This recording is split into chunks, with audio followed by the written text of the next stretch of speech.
창세기 18장 20절에서 33절까지 있는 말씀 봅니다. 창세기 18장 20절에서 33절까지 한 절씩 교독합니다. 제가 먼저 20절 읽겠습니다.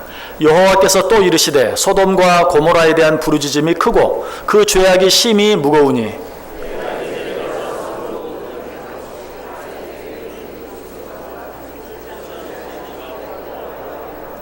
그 사람들이 거기서 떠나 소돔으로 향하여 가고 아브라함은 여호와 앞에 그대로 섰더니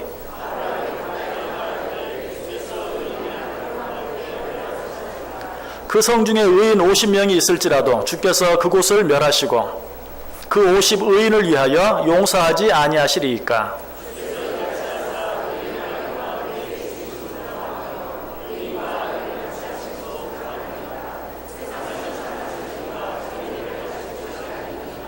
여호와께서 이르시되 내가 만일 소돔 성읍 가운데에서 의인 50명을 찾으면 그들을 위하여 온 지역을 용서하리라.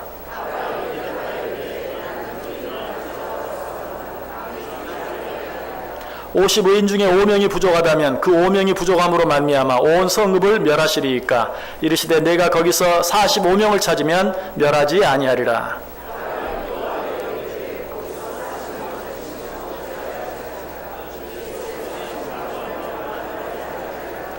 아브라함이 이르되 내 주여 노하지 마옵시고 말씀하게 하옵소서. 거기서 30명을 찾으시면 어찌하리 하시나이까. 이르시되 내가 거기서 30명을 찾으면 그리하지 아니하리라.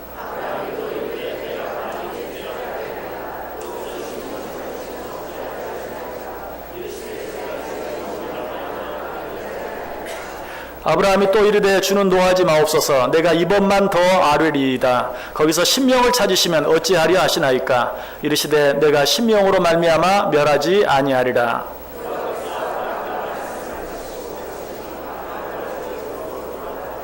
아멘. 자, 우리 옆 사람들과 한번 인사합니다. 참 잘 오셨습니다. 큰 은혜 받으시기 바랍니다. 여러분 정말 잘 오셨습니다. 오늘도 하나님의 큰 은혜가 여러분 모두 가운데 풍성하게 임하시기를 주님의 이름으로 간절히 축원합니다. 어떤 대형 기독교 서점에서 매월 그달의 베스트셀러를 두세 권씩 정해서 항상 발표를 했습니다. 그달에 가장 많이 팔린 책이 어떤 책인가 하는 것을 몇 년 동안 매달 선정을 해서 게시를 한 것이, 그렇게 하다 보니까 한 가지 중요한 것을 발견하게 되었어요. 매달 가장 많이 팔린 책 두세 권을 베스트셀러로 선정해서 발표하는데 매달 한 번도 빠지지 않는 종류의 책이 있더라는 것이죠. 그 책이 어떤 책이었을까요? 기도에 관한 책이었어요. 기도에 관한 책. 그래서 참 신기하다. 신앙서도 여러 가지가 있는데 왜 매달 이 기도에 관한 책이 가장 많이 팔려 나갈까? 왜 그럴까요? 성도들이 기도에 대해서 그만큼 관심이 많다는 거죠. 기도를 좀 더 잘하고 싶은데 어떻게 하면 잘할 수 있을까? 기도를 좀 더 열심히 해야 되겠는데 어떻게 하면 좀 더 열심히 할 수 있을까? 드리는 기도마다 응답되었으면 좋겠는데 어떻게 기도해야 응답이 될까? 여러분 그런 고민 안 해보신 분 계십니까? 다 해보셨죠? 신앙생활 하는 사람이라면 이처럼 기도에 대해서 관심이 많기 때문에 팔려 나가는 책도 정말 이 기도에 관한 책이 늘 가장 많이 팔려 나갔겠죠. 근데 꼭 그것 때문만이었을까요? 그것뿐만이 아니라 이런 이유도 있을 것 같아요. 우리들이 기도에 대한 관심이 많기 때문에 그만큼 기도도 열심히 합니다. 여러분들 우리가 신앙생활 하는데 여러 가지 많은 그 신앙생활의 요소들이 있죠. 성경을 보는 것도 있고요, 전도하는 것도 있고요, 찬송하는 것도 있고요, 예배 드리는 것도 있고요, 말씀 듣는 것도 있고요, 여러 가지가 있는데 그 가운데서 여러분들이 가장 많이 힘쓰는 게 뭐예요? 기도죠. 교회 나와서도 여러 번 기도하고요, 다른 것은 다 교회 나와서 예배 드리는 것으로 끝날지언정 또 집에서도 어때요? 늘 기도하고 또 기도하기를 위해서 힘쓰고, 적어도 하루 3번 식사하면서 또 기도하고, 그만큼 여러 가지 신앙생활 가운데 우리가 기도를 더 열심히, 더 많이 하기 위해서 애쓰고 또 실제로 그렇게 하고 있는 것이, 그럼에도 불구하고 어떤 기도에 대한 갈급함이 해소되지 않는 거예요. 다시 말하면 우리가 기도할 때 이렇게 기도해요. 정말 우리가 하나님 앞에 기도할 때 우리의 갈급한 모든 것들이 시원해지도록, 기도할 때 우리의 모든 문제들이 해결되어지기를 기도합니다. 그런데 기도를 하는데도 여전히 마음의 답답함이 풀리질 않아요. 갈급함이 해소되지 않아요. 문제도 해결되지 않을 때가 많아요. 그때 우리는 어떤 생각을 합니까? 도대체 내 기도에 무슨 문제가 있지? 왜 기도를 해도 마음에 기쁨이 없고, 기도를 해도 마음의 답답함이 풀리질 않고, 기도해도 문제가 해결되지 않고 하는 그런 생각을 한번 해보게 되는 것이, 바로 이런 생각 때문에 내가 기도를 잘못하고 있는 것이 아닌가, 기도에 대해서 좀 더 알아야 되겠다, 기도에 대해서 좀 더 배워야 되겠다 하는 마음으로 기도에 관한 그런 책들을 사서 보게 되는 것일 거예요. 그럼에도 불구하고 우리들은 아직도 기도에 대해서 많은 오해를 하고 있고, 기도에 대해서 잘못 이해하고 있는 부분들이 참 많아요. 만약 여러분들이 기도할 때마다 마음이 시원해지고, 기도할 때마다 어떤 문제들이 해결되어지고, 어떤 그런 기도의 갈급함이 여전히 해소되지 않고 있다면 그 이유가 무엇일까요? 오늘 우리는 아브라함의 기도를 통해서 우리가 기도할 때 잊지 말아야 될 중요한 두 가지 사실을 배우게 됩니다. 그 한 가지가 무엇일까요? 오늘 아브라함은 하나님께 기도하는데 지극히 겸손한 마음으로, 지극히 낮은 마음으로 하나님께 기도하고 있는 것을 보게 돼요. 오늘 말씀 23절 보세요.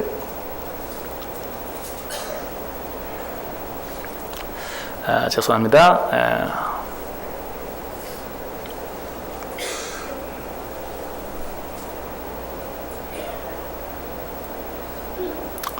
27절 보시기 바랍니다. 말씀 27절 보시기 바랍니다. 우리 다 같이 한번 한 목소리로 읽습니다. 아브라함이 대답하여 이르되 나는 티끌이나 재와 같사오니 감히 주께 아뢰나이다. 자, 여기서 지금 아브라함이 뭐라고 기도하고 있습니까? 나는 티끌이나 재와 같사오니 감히 주께 아뢰나이다. 하나님 앞에 기도하면서 자기 자신은 티끌과 재와 같다라고 기도하고 있는 것을 보게 돼요. 여러분, 티끌이나 재는 어떤 것입니까? 이 세상 천지 만물 가운데 가장 보잘것없고 가장 하찮은 것, 그것이 바로 티끌이고 먼지. 근데 아브라함은 지금 하나님 앞에 나아가서 기도하면서 나는 티끌과 같습니다. 나는 재와 같습니다. 자, 오늘 우리들이 기도하면서 이렇게 표현하지 않다 할지라도 우리들은 어떻게 표현합니까? 아무 공로 없는 죄인이, 또 나는 아무 공로 없사오나, 어쩔 때는 이 벌레 같은 죄인이 라고 말하면서 우리 자신을 낮추죠. 우리는 정말 하나님 앞에 기도할 때 진정으로 나 자신을 낮추는, 오늘 아브라함처럼 나는 먼지와 같고 티끌과 같습니다. 나는 재와 같습니다. 나는 벌레만도 못한 죄인입니다. 나는 아무 공로가 없습니다 하는 마음으로 하나님 앞에 나아갈 수 있어야 돼요. 여러분, 그렇다고 해서 내 기도 속에 그런 표현을 넣는 것으로 우리의 기도가 겸손한 기도가 되는 게 아니에요. 우리는 다 그렇게 말은 그렇게 하지만 내가 진정으로 하나님 앞에서 나는 아무 공로 없사오나 이 벌레만도 못한 죄인이, 이 먼지와 같고 티끌과 같고 재와 같은 제가, 여러분, 이 말은 무슨 의미입니까? 하나님, 나는 이렇게 하나님 앞에 기도할 수 있는 자격조차도 없는데 하는 그런 의미죠.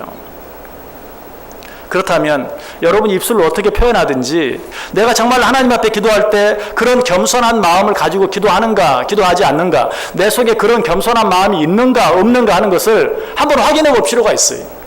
어떻게 그걸 확인할 수 있을까요? 진정으로 내가 하나님 앞에 기도할 자격이 없지만 우리 주 예수 그리스도의 그 십자가의 보혈의 공로와 은혜로 말미암아 하나님 앞에 기도할 수 있다면 하나님께서 내 기도를 들어주시면 정말 감사한 것이, 그런데 혹시 하나님이 내 기도를 물리치신다 할지라도 나는 할 말이 없는 거예요. 하나님은 내 뜻대로 무엇을 이루어 주시면 정말 감사한 것이, 그러나 내 뜻대로 무엇을 해주지 않는다 할지라도 나는 할 말이 없어야 돼요. 여러분, 혹시 기도하고 나서 그 기도의 응답이 속히 되어지지 않는 것처럼 느껴질 때, 또 그 기도가 이루어졌는데 내가 생각하고가 다르게 이루어졌을 때 여러분 마음속에 어떤 생각이 듭니까? 하나님이 정말 나를 사랑하시는 건 맞아? 그리고 그 일에 대해서 하나님을 향해서 원망하고 불평한다면 그 사람은 이미 겸손한 사람이 아니에요. 그 사람이 드리는 기도는 이미 겸손한 기도가 아니에요. 내가 하나님 앞에 어떻게 기도했든지 하나님이 들어주시면 감사하고 하나님이 내가 기도한 대로 들어주시지 않아도 나는 전혀 할 말이 없습니다. 이런 마음이 내 속에 있어야, 아니 내 생각과는 전혀 다른 방향으로 하나님이 어떤 일을 이루어 주신다 할지라도 나는 거기에 대해서 할 말이 없습니다 라는 마음이 내게 있을 때, 아니 보다 적극적으로 그러한 때라도 하나님 감사합니다 라고 말할 수 있는 자가 진정으로 겸손한 자요, 그런 마음으로 드리는 기도가 진정으로 겸손한 기도라는 사실이. 무엇보다도 하나님 앞에 기도하면서 하나님 내가 얼마나 열심히 기도하고 있는지 아시죠? 하나님 내가 이 기도 제목을 가지고 얼마나 오랫동안 기도했는지 아시죠? 이런 마음이 내 속에 있다면 이미 그 기도는 겸손한 기도라고 말할 수 없어요. 이미 그 기도는 기도하는 자신을 티끌처럼 생각하지 않는 것이, 먼지처럼 생각하지 않는 것이, 정말 내가 티끌과 같고 먼지와 같고 죄와 같은 자라면 나는 정말 이렇게 기도 드릴 자격도 없고, 내가 하나님 앞에 드리는 이 기도가 하나님 앞에 얼마나 큰 것이 되겠습니까? 정말 아무것도 아닙니다. 나는 오직 하나님의 은혜만, 나는 오직 하나님의 긍휼히 여겨주심만 바랄 뿐입니다 하는 마음으로 하나님 앞에 기도할 수 있어야 돼요. 기도하고 나서도 마찬가지.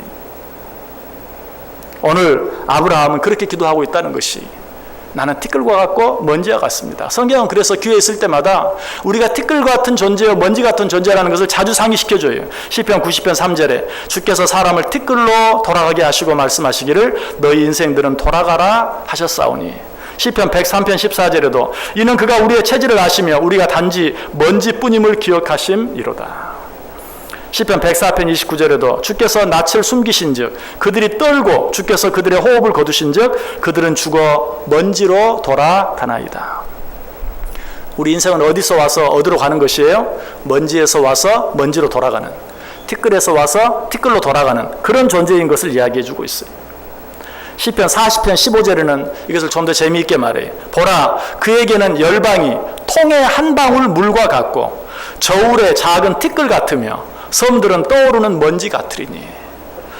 우리 인생이 통의 한 방울 물과 같다. 자, 큰 통 안에 물 한 방울, 그것이 뭡니까? 아무것도 아니에요.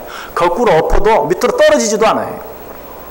특별히 저울 위에 앉아있는 티끌 하나, 먼지 한 점, 여러분 그것이 무슨 영향을 미치겠어요? 여러분 혹시 어떤 물건을 살 때, 저울에 재서 물건을 살 때 그 저울에 먼지가 앉아있을까 봐 염려되시는 분이 있습니까? 먼지가 앉아서 무게가 더 나가면 어떡하나, 그렇게 생각하시는 분은 없죠. 오늘 성경이 말해요. 너희 인생이 무엇이냐? 너희 인생은 저울 위에 있는 한 점 먼지와 같다, 한 점 티끌과 같다. 아무것도 아니라는 것이, 그것은 저울추에 아무런 영향도 미치지 않아요. 여러분, 우리는 하나님 앞에 기도할 때마다 이런 마음으로 나갈 수 있어야 돼. 이런 마음이 내 속에 없으면 혹시라도 하나님 내가 얼마나 열심히 기도했는지, 하나님 내가 얼마나 오랫동안 기도했는지 아시죠? 이런 마음이 내 속에 앞선다면 그 기도는 이미 겸손한 기도가 아니요, 하나님께서 그러한 기도를 들어주실 수 없다는 것이, 정말 겸손한 마음으로 나는 기도할 자격도 없지만 하나님이 은혜 주셔서 여기 나왔습니다. 나는 기도할 자격도 없지만 하나님의 은혜로, 주님의 그 십자가의 은혜로 이렇게 기도할 수 있으니 감사합니다. 하나님이 내게 이렇게 기도할 수 있는 은혜를 주셔서 내가 기도합니다. 그러나 이 기도를 들어주시는 것도 하나님의 손에 달려있고 들어주시지 않는 것도 하나님의 손에 달려있습니다. 나는 거기에 대해서 기도할 뿐이지 하나님이 하시는 일에 대해서 할 말이 없는 자입니다. 이런 마음으로 드려지는 기도, 이 기도가 진정한 기도이다. 자, 아브라함을 통해서 우리가 또 한 가지 배울 수 있는 기도의 모습이 있어요. 그 기도는 어떤 기도일까요? 우리가 기도하면서 가장 잘 못하는 한 가지, 우리는 기도할 때 늘 나 자신만을 위해서 기도할 때가 너무나 많아요. 꼭 나 자신은 아니라 할지라도 이기적인 마음, 이기적인 태도로 기도할 때가 참 많아요. 아마 단언컨대 우리 모두가 기도하는 기도의 평균을 내본다면 우리의 기도의 80~90%가 나를 위한 또 이기적인 그런 기도일 경우가 많을 것이. 여러분, 그러나 그런 기도는 하나님이 기뻐하시는 기도일 수 없어요. 오늘 아브라함은 누구를 위해 기도하고 있습니까? 오늘 말씀해 보면 아브라함이 조카 롯을 위해서 기도하고 있죠. 그런데 이 조카 롯, 아브라함이 조카 롯을 위해서 기도한다고 하면 그건 뭐 가장 친한 친척 아닙니까? 또 지금은 아브라함에게는 아들도 없고 조카는 아브라함에게 아들과 같은 존재인데 아브라함이 조카 롯을 위해서 드리는 기도가 어떻게 남을 위한 이타적인 이기적인 기도가 아니라 이타적인 기도라고 말할 수 있습니까? 라고 생각할지 몰라요. 그러나 여러분, 롯이 아브라함에게 어떻게 했는지를 생각해 보면 오늘 아브라함이 롯을 위해 드리는 이 기도는 정말 귀한, 전혀 이기적이 아닌, 정말 자기 자신을 생각하지 아니하고 온전히 조카 롯만을 생각하고 드리는 기도인 것을 알 수 있어요. 롯이 아브라함에게 어떻게 했습니까? 아브라함이 본토 친척 아비집을 떠날 때 조카 롯을 데리고 와서 자식처럼 키웠어요. 그런데 정작 그들의 삶이 부유해지고 많은 가축들이 많아져서 더 이상 한 곳에 살 수 없게 되었을 때 아브라함이 말하죠. 롯에게 이제 우리가 소와 양과 가축들이 너무 많아져서 함께 머무를 수가 없다. 그러니 우리가 이제 서로 이제 헤어져야 되는데 네가 먼저 갈 곳을 정해라. 네가 좌하면 나는 우하고 네가 우하면 나는 좌하리라. 네가 오른쪽을 택하면 나는 왼쪽으로 하고 네가 왼쪽을 택하면 나는 오른쪽으로 가겠다. 여러분, 이때 상식적으로 롯이 어떻게 해야 합니까? 무슨 말씀입니까? 삼촌이 먼저 택하세요. 삼촌이 좌하면 나는 우하고 삼촌이 우하면 나는 좌하겠습니다. 그렇게 해야 마땅한데 그런 말은 인사치레로라도 한 번도 해보지 아니하고 네가 좌하면 내가 우하고 네가 우하면 내가 좌하겠다라는 말이 끝나기가 무섭게 눈을 들어 어느 땅이 좋은지 살펴본 후에 물이 풍성하고 풀이 많은 소알 땅, 지금 그가 살고 있는 그 소돔 땅을 골라서 선택해서 나가는 정말 배은망덕한 모습이죠.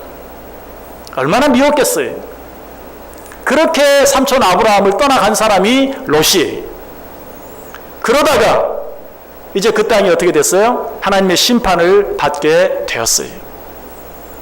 아무리 아브라함이라도 저 같으면 좀 고소한 마음이 있었을 것 같아요. 그놈 참 고소하다. 은혜도 모르고 배은망덕하게 지 좋은 것만 가지고 떠나더니 잘됐다. 그렇게까지 생각은 않더라도 그런 마음이 들기는 했을 거예요. 그러나 그 소식을 들은 아브라함은 어떻게 합니까? 하나님 앞에 기도해요. 그 기도가 형식적인 기도가 아니, 하나님, 의인과 함께 악인을 멸하시겠습니까? 어떻게 그럴 수 있습니까? 만약 그 성에 의인 50이 있다면 어떻게 하시겠습니까? 그 50명을 악인들과 함께 멸망시키겠습니까? 아니, 그 50명 가운데 5명이 모자라다면 45명이면 어떻게 하겠습니까? 그 45명을 악인들과 함께 멸하겠습니까? 아니, 40명이 있다면 어떻게 하시겠습니까? 30명이 있다면 어떻게 하시겠습니까? 노하지 마옵소서. 내가 감히 죽게 아렵니다. 20명만 있다면 어떻게 하겠습니까? 주여, 내가 한 번만 더 말하겠습니다. 10명 있으면 어떻게 하겠습니까? 여러분, 숫자가 중요한 게 아니지만 지금 이 기도가 몇 번인 줄 아세요? 벌써 6번이나 하고 있어요. 50명, 45명, 40명, 30명, 20명, 10명. 지금 아브라함이 그 간절함이 그 속에 얼마나 깊이 나타나는지 몰라요. 도무지 사랑하려 사랑할 수 없는 그런 롯을 위해서 그토록 간절하게 지금 하나님께서는 아브라함은 하나님께 기도하고 있는 것이. 여러분, 이런 기도를 하나님이 기뻐하세요. 먼저 이 사실을 통해서 우리가 한 가지 더 생각하고 지나가야 될 것은 중언부언하는 기도가 뭔가. 우리는 흔히 중언부언하는 기도를 그저 같은 말 여러 번 하면 중언부언이라고 생각해요. 물론 그 말의 의미 자체는 그럴 수도 있어요. 그러나 기도할 때 같은 말을 반복해서 여러 번 한다고 해서 또 같은 문제를 여러 번 기도한다고 해서 그것이 중언부언이 아니. 중언부언은 아무리 어떤 말을 짧게 한 번만 했다 할지라도 아무 생각 없이 의미 없이 했다면 그것이 중언부언이에요. 여러분, 바울도 하나님 앞에 자신의 육체의 가시를 제해달라고 몇 번이나 3번이나 똑같은 기도를 반복해서 드렸어요. 그런 기도를 중언부언이라고 말하지 않아요. 오늘 아브라함도 롯을 위하여 50명, 45명, 40명, 30명, 20명, 10명 하면서 6번이나 반복해서 드렸어요. 이것이 중언부언이 아니에요. 반복하는 것은 간절함을 나타내요. 중언부언은 방금 어떤 기도를 하고도 내가 어떤 기도를 했는지 잘 생각이 안 나는, 무슨 기도를 했는지 잊어버리는, 아니 아무리 준비를 했다 할지라도 정말 아무 의미 없이 생각 없이 하나님보다도 사람을 의식하고 드렸다면 바로 그 기도가 우리 귀에 듣기에는 아무리 멋지고 아름답고 잘 준비된 기도라 할지라도 그 기도가 바로 중언부언이에요. 우리는 중언부언에 대해서 오해하면 안 돼요. 오늘 아브라함이 드리는 이 기도는 중언부언하는 기도가 아니라 조카 롯을 위해서 간절히 드리는 기도였다. 이처럼 아브라함이 조카 롯을 위해 간절히 기도했을 때 하나님께서 어떻게 하십니까? 그 아브라함의 기도로 말미암아 롯을 그 소돔과 고모라 유황불 심판 가운데서 건져내 주시는 것을 보게 되죠. 창세기 19장 29절에서 분명히 말해요. 하나님이 그 지역의 성을 멸하실 때에 곧 롯이 거주하는 성을 엎으실 때에 하나님이 아브라함을 생각하사 롯을 엎으시는 중에서 내보내셨더라. 하나님이 아브라함을 생각하사, 다시 말하면 아브라함 때문에, 아브라함의 기도 때문에 롯을 그 엎으시는 중에서 내어 보내셨다라고 말하고 있어요. 저는 그래서 이런 기도를 하나님을 옴싹달싹 하지 못하게 하는 기도다 라고 그렇게 표현하고 싶어요. 여러분, 이런 기도 한번 드려보고 싶지 않아요? 하나님을 옴싹달싹 하지 못하게 하는 기도. 어떤 기도가 그런가? 나를 위해 드리는 기도가 아니라 내게 붙여준 자를 위해서, 이기적인 마음으로 드리는 기도가 아니라 이타적인 마음으로 드리는 기도. 이런 기도를 하나님은 물리치실 수가 없어요. 하나님은 이런 기도를 들어주세요.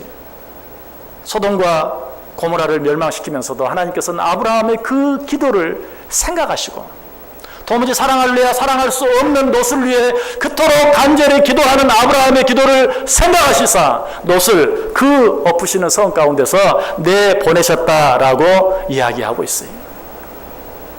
우리가 이렇게 기도할 때, 우리가 이렇게 다른 사람을 위해 기도할 때 하나님께서는 내 문제까지도 고쳐주시고 해결해 주세요.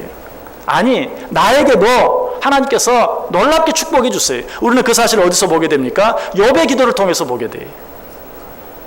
욥은 고난 가운데 친구들에게 온갖 비난과 조롱을 받았어요. 그런데 욥은 어떻게 하죠? 그들을 위해 간절히 하나님께 기도합니다. 그렇게 할 때 하나님께서 어떻게 해주셨습니까? 욥기 42장 10절에 보면 욥이 그의 친구들을 위하여 기도할 때 여호와께서 욥의 곤경을 돌이키시고 여호와께서 욥에게 이전 모든 소유보다 갑절이나 주신지라.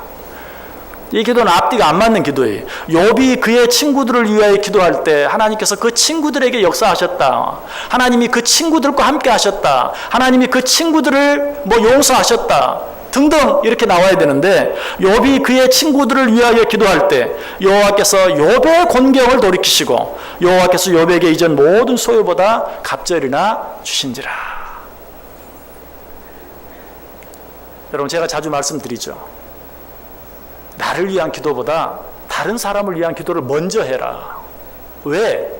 다른 사람을 위한 기도는 다른 사람에게 영향을 미칠 뿐만 아니라 나에게도 영향을 미치는, 그야말로 일석이조예요. 기도를 좀 이렇게 표현하는 것이 좀 이상하긴 해요.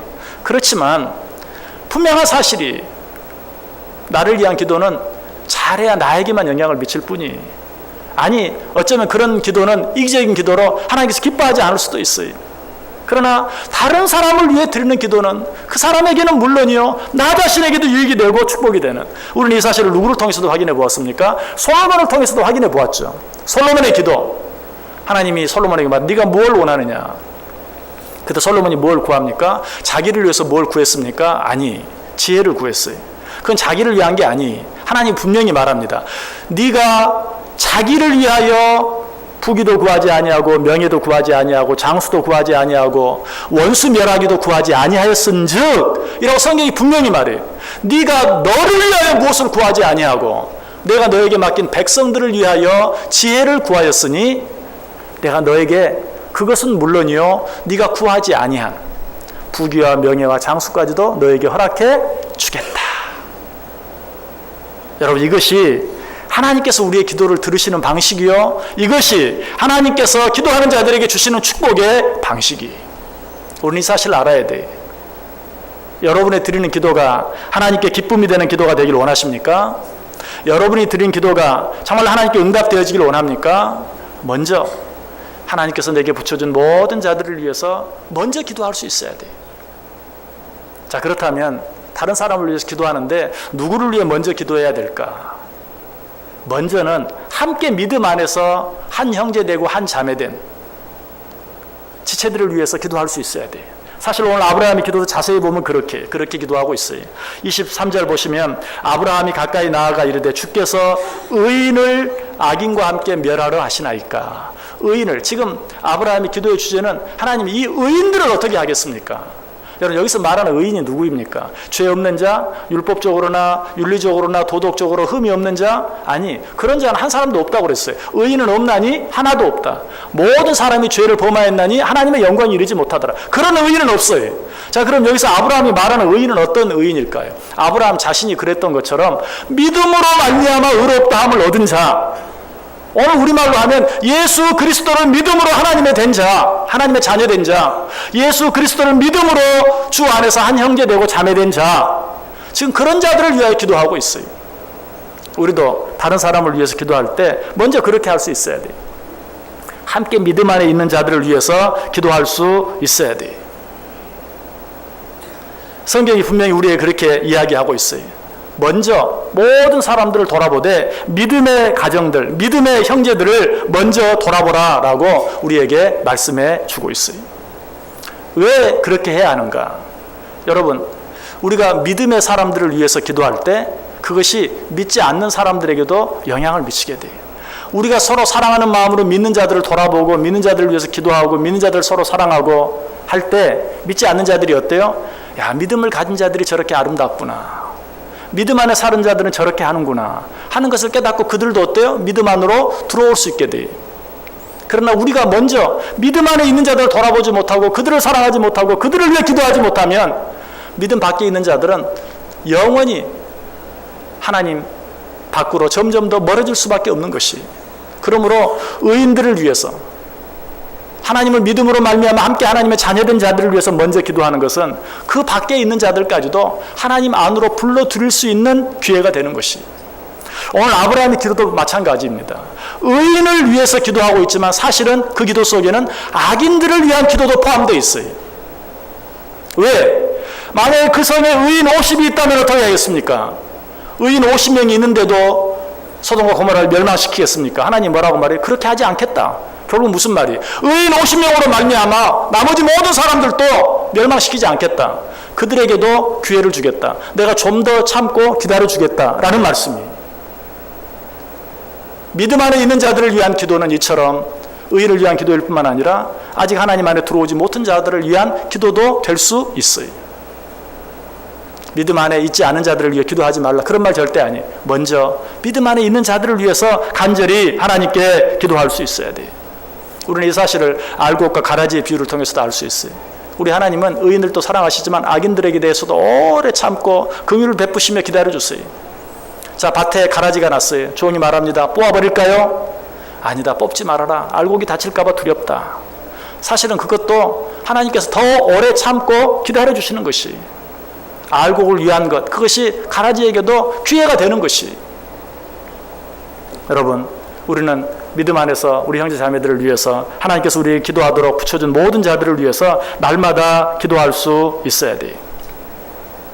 마태복음 5장 45절에 말합니다. 이같이 한즉 하늘에 계신 너희 아버지의 아들이 되리니 이는 하나님이 그 해를 악인과 선인에게 비추시며 비를 의로운 자와 불의한 자에게 내려 주심이라. 우리 하나님께서는 그렇게 하십니다. 여러분, 저는 이 다른 사람을 위해서 드리는 이 기도를, 중보 기도를 부메랑 기도다라고 말하고 싶어요. 왜? 다른 사람을 위해서 드린 그 기도가 나에게로 돌아오기 때문에. 성경이 그렇게 이야기하죠. 시편 35편 13절에 나는 그들이 병들었을 때에 굵은 베옷을 입으며 금식하여 내 영혼을 괴롭게 하였더니 내 기도가 내 품으로 돌아왔도다. 정말 병들고 어려운 가운데 있는 자들을 위하여 내가 금식하며 간절히 기도하였더니 그 기도가 내 품으로 돌아왔다. 부메랑을 던지면 어때요? 갔다가 다시 나에게로 돌아오죠. 다른 사람을 위해 드리는 기도가 그와 같다. 마태복음 10장 11절 이하에도 어떤 성이나 마을에 들어가든지 그 중에 합당한 자를 찾아내어 너희가 떠나기까지 거기서 머물라. 또 그 집에 들어가면서 평안하기를 빌라. 그 집이 이에 합당하면 너희 빈 평안이 거기 임할 것이요 만일 합당하지 아니하면 그 평안이 너희에게로 돌아올 것이니라. 여러분, 그래서 다른 사람을 위해 드리는 중보 기도는 마치 노아가 방주 안에서 밖에 물이 감화했는지 감하지 않았는지 확인하기 위해 내보낸 비둘기와 같아요. 여러분, 이 비둘기는 돌아와도 노아에게 유익이 되고 돌아오지 않아도 유익이 돼. 왜 그렇습니까? 돌아오면 아직 밖에 물이 감하지 않았구나. 위험하게 밖에 함부로 나가지 않도록 지켜주고 보호해줘요. 돌아오지 않으면 어때? 밖에 물이 감하였구나. 이제는 밖에 나갈 수 있겠구나. 또 좋은 소식이 돼요. 다른 사람을 위해 드리는 기도가 그래요. 다른 사람을 위해 드리는 기도는 이래도 저래도 우리에게 유익이 되고 축복이 돼요. 그 사람이 그 기도의 응답과 축복을 받든지 받지 않든지 그것은 우리에게 유익이 되고 축복이 되는 것이. 그러므로 우리는 늘 기도할 때, 하나님 앞에 기도할 때 나보다도 먼저 다른 사람을 위해서 기도하는, 아마 이렇게 기도할 때 우리는 기도하면서 맛보지 못했던 기도의 기쁨과 정말 기도의 그 응답을 더 풍성하게 느끼고 경험할 수 있게 될 것이. 여러분, 하나님께서 우리에게 주신 가장 놀라운 특권이 있다면 무엇일까요? 그것은 기도하는 특권이에요. 하나님 앞에 직접 나아가서 직구할 수 있는 기도의 특권을 주신 것, 이것보다 더 놀라운 특권이 없어요. 그런데 그 특권 중에서도 나를 위해서 기도하는 것보다 다른 사람을 위해서 기도할 수 있는 만인 제사장이 되어서 다른 사람을 위해 내가 하나님께 기도할 수 있는 특권을 주신 것, 얼마나 놀라운 특권인지 몰라요. 그런데 우리는 이것을 이렇게 한번 생각해 봐야 돼요. 그렇다면 우리가 신앙생활하면서 지을 수 있는 가장 큰 죄가 있다면 무엇일까? 그것은 하나님께서 우리에게 주신 그 크고 놀라운 특권을 사용하지 않는 것이, 기도할 수 있는 그 특권을 사용하지 않는 것. 그런데 그것 가운데서도 내가 나를 위해 기도하지 않는 것보다도 내가 다른 사람을 위해 기도하지 않는 것, 그것이 더 큰 죄라고 말할 수 있어요. 왜 그렇습니까? 제가 한번 예를 들어볼게요. 의사가 자기 자신의 건강을 돌보지 못한 죄가 큽니까? 의사가 환자의 건강을 돌보지 못한 죄가 큽니까? 자기 자신의 죄를 돌보지 못한 것은 죄라고까지 말할 수는 없죠. 방심했다, 게을렀다, 교만했다 라고 말할 수는 있지만 그걸 죄라고까지 말할 수는 없어요. 그러나 마땅히 생명을 살려야 될 의사가 환자를 제대로 살피지 못하고 돌아보지 못함으로 말미암아 그 환자의 건강을 악화시켰든지 죽게 만들었다면 그 죄는 살인 미수에 해당하는 죄예요. 하나님께서 우리에게 기도할 수 있는 특권을 주셨어요. 나를 위해 기도하지 못하는 것도 물론 잘못이에요. 그러나 하나님 앞에 더 큰 죄가 되는 것이 있다면 다른 사람을 위해서 기도하지 못하는 것. 하나님께서 다른 사람을 위해서까지도 기도할 수 있도록 우리를 만인 제사장으로 세워주셨는데 그들을 위해서 기도하지 못한다면 그 죄는 하나님 앞에 핑계할 수 없어요. 그래서 사무엘은 이렇게 말합니다. 나는 너희를 위하여 기도하기를 쉬는 죄를 여호와 앞에 결단코 범하지 않겠다. 오늘 시간 저도 감히 하나님 앞에서, 여러분 앞에서 다짐을 해봅니다. 하나님께서 내게 맡기신 자들을 위하여 기도하기를 쉬는 죄를 범하지 않겠습니다. 여러분 마음속에도 그런 다짐이 있기를 원합니다. 하나님께서 내게 붙여준 자들을 위하여 기도하기를 쉬는 죄를 내가 범하지 아니하겠나이다. 그렇게 할 때 솔로몬이 받았던, 욥이 받았던, 그리고 아브라함이 받았던 그 놀라운 은혜와 축복이 여러분 가운데서도 넘칠 수 있게 되기를 주님의 이름으로 간절히 축원합니다. 기도하겠습니다. 하나님 감사합니다. 은혜와 사랑을 감사합니다. 우리에게 기도할 수 있는 특권을 주시니 감사합니다. 무엇보다 남을 위해서, 다른 사람을 위해서 기도할 수 있는 특권 주시니 감사합니다. 하나님, 이 특권을 사용하지 않는 죄를 범치 않게 해 주옵소서. 하나님께서 우리에게 맡겨주시고 붙여준 모든 자들을 위하여 아브라함과 같은 마음으로 날마다 기도할 때 그 사람에게 그 은혜가 임할 뿐만 아니라 나에게도 생각지 못했던 놀라운 은혜와 축복이 임하는 그 은혜를 날마다 경험하고 누리며 살게 해 주옵소서. 예수님의 이름으로 기도드리옵나이다. 아멘.